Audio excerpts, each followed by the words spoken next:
नमस्कार दोस्तों, आइए आज हम लोग आपको ताजमहल लेकर के चलते हैं। हाँ जी हाँ, ताजमहल दुनिया के 7 अजूबों में से एक ताजमहल। ताजमहल का प्रवेश द्वार लगभग 93 फीट ऊंचा है। इसकी बारीक जड़ाई और नक्काशी एक बहुत ही बेहतरीन और उत्कृष्ट नमूना है। गेट पर लाल बलुआ पत्थर मौजूद है और सतह पर सफ़ेद संगमरमर और कीमती पत्थरों की जड़ाई का बारीक काम किया गया है।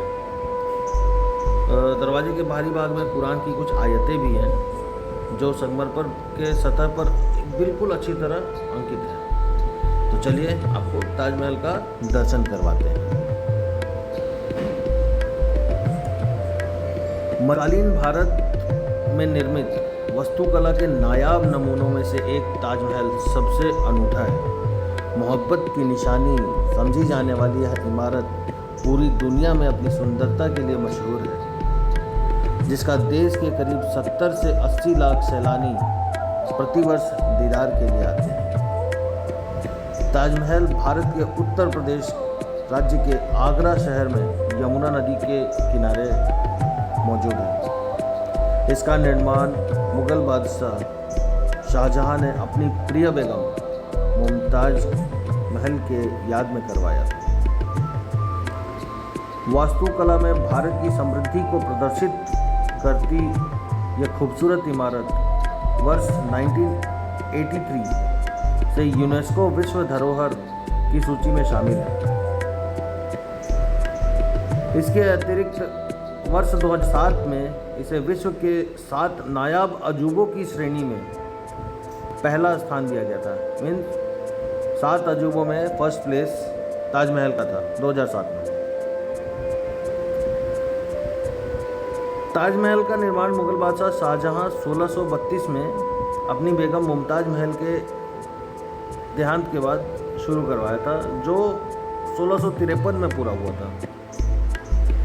मकबरे का निर्माण 1653 में पूरा हो चुका था, जबकि महल के अन्य कार्य अगले 10 सालों तक चलते रहे और अंत में एक बेहद खूबसूरत इमारत का निर्माण हुआ।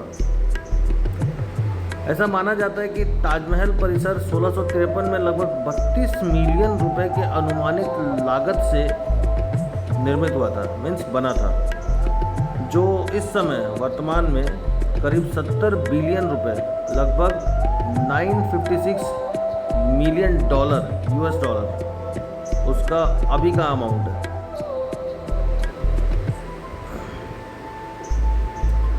ताजमहल की बाहरी संरचना की बात करें तो यह तकरीबन 42 एकड़ के परिसर में फैला है। 42 एकड़ का जो ज़मीन है वो उस 42 एकड़ में यह फैला है, जिसका मुख्य आकर्षण मुमताज महल का मकबरा या मुख्य इमारत है। मुख्य इमारत के अतिरिक्त परिसर में प्रवेश द्वार जो हम देखते हुए आए हैं, अन्य इमारतें जैसे ताजमहल मस्जिद हमने आपको दिखाया, अतिथि गृह, 4 बाग, मीनारे, छतरियाँ, सभी मिलकर इसकी सुंदरता में 4 चांद लगाती हैं। ताजमहल का जो मेन आकर्षण है, इसका मकबरा, जो अप्रॉक्सीमेट 23 फीट ऊंचे चबूतरे पर बनाया गया है। यह एक सममितीय इमारत है जिसमें एक मेहराब रूपी मुख्य द्वार है। मुख्य मेहराब के ऊपर एक विशाल गुंबद मौजूद है और उसके दोनों ओर एक दूसरे के ऊपर दूसरी शैली में दो अतिरिक्त और मेहराब बनाई गई है। इस शैली में यह कक्ष के चारों किनारों पर 2 मेहराब एक के ऊपर दूसरा बना हुआ है, जो इस इमारत को एक समरूपता, एक जैसा रूप प्रदान करता है। इसके चारों कोनों में एक मीनारें बनाई गई हैं जो मुख्य ढांचे को स्थिरता प्रदान करने का कार्य करती हैं। सभी मीनारें बाहर की ओर झुकी हुई हैं,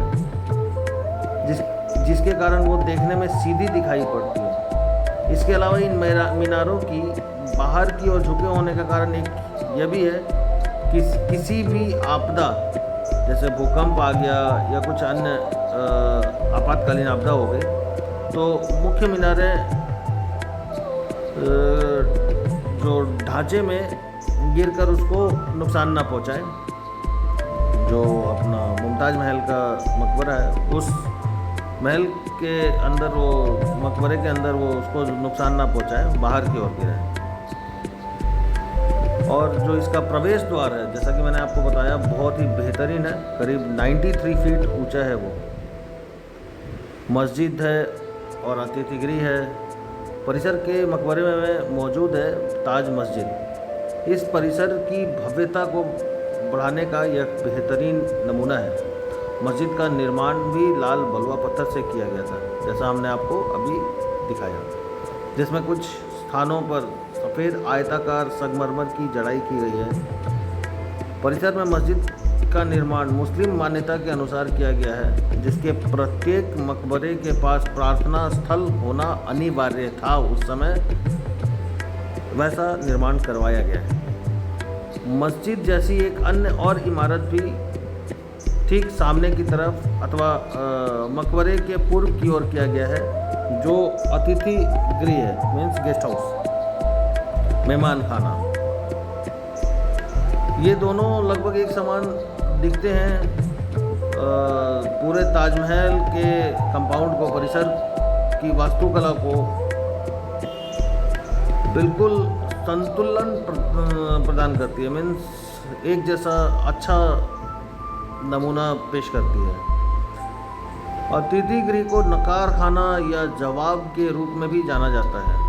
इसे मुख्यतः मुमताज़ महल की मृत्यु की वर्षगांठ पर मेहमानों के लिए एक विश्राम गृह, रेस्ट रूम के रूप में उपयोग किया जाता था। यह उन लोगों के लिए एक सभा स्थल के रूप में भी काम करता था जो मस्जिद में या सीधे मृतक की कब्र पर प्रार्थना करने आते थे। अच्छा, आपको और भी बता दूं कि 1932 में ताजमहल का निर्माण का काम शुरू हुआ था। 22 वर्षों के समय के बाद, 1632 में शुरू हुआ था। 22 वर्षों के समय के बाद 1653 में यह बनकर तैयार हुआ था और 22 वर्षों तक चले इस निर्माण कार्य में पूरे मध्य एशिया और उसके बाहर के करीब 20,000 से अधिक मजदूर तथा कारीगरों ने काम किया था। ताजमहल को मुग़ल वास्तुकला का सबसे अच्छा और बेहतरीन एग्जाम्पल माना जाता है, जो इंडियन, फारसी और इस्लामी शैलियों का मिश्रण है। कहा जाता है कि निर्माण सामग्री के परिवहन के लिए करीब 1,000 से अधिक हाथियों का उपयोग किया गया था। सफ़ेद संगमरमर से जड़े कीमती और अर्ध कीमती पत्थरों में चीन से जेड और क्रिस्टल, तिब्बत से फिरोज़ा, अफ़गानिस्तान से लैपिज लाजुली, श्रीलंका से नीलम और अरब से कार्नेलियन समेत कुल मिलाकर 28 प्रकार के बहुमूल्य पत्थर एवं रत्न श्वेत संगमरमर से जड़े गए थे। इस इमारत को बनाने में मुख्य वास्तुकार की भूमिका में उस्ताद अहमद लाहौरी थे। इसके निर्माण में उज्बेकिस्तान के बुखारा के शिल्पकार, सीरिया एवं ईरान के सुलेखनकर्ता, दक्षिण भारत से पच्चीकारी के कारीगर, बलूचिस्तान से पत्थर तराशने एवं काटने वाले कारीगर, कंगूरे, बुर्जी एवं कलश आदि बनाने वाले कारीगरों समेत 27 कारीगर शामिल थे, जिन्होंने इस भव्य इमारत को बनाने एवं तराशने में अपना योगदान दिया। इन सभी कारीगरों के दिशा निर्देशन में तकरीबन 20,000 से अधिक मजदूरों ने ये काम किया था। तो आप देख सकते हैं, ये मध्यकालीन भारत में निर्मित इमारत वास्तुकला के नायाब नमूनों में से एक है। तो आप प्लीज़ यहाँ पर आइए और इसका दर्शन कीजिए, इसको देखिए। यहाँ पर आकर के आपको मोहब्बत की, प्यार की एक निशानी के रूप में आप हमेशा इसको अपने दिल में बसा करके रखेंगे। ये ऐसा विश्वास है हमारा। तो आइए, आगरा आइए, ताजमहल आइए। ताजमहल है और आने वाले हम अपने वीडियो में आपको आगरा फोर्ट भी दिखाएंगे। आगरा फोर्ट है वहाँ पर, वो भी दिखाएंगे। तो आप देख सकते हैं करीब 42 एकड़ में ये ताजमहल का जो संरचना है वो 42 एकड़ के परिसर में फैला हुआ है और मुख्य आकर्षण मुमताज़ महल का मकबरा है। धन्यवाद।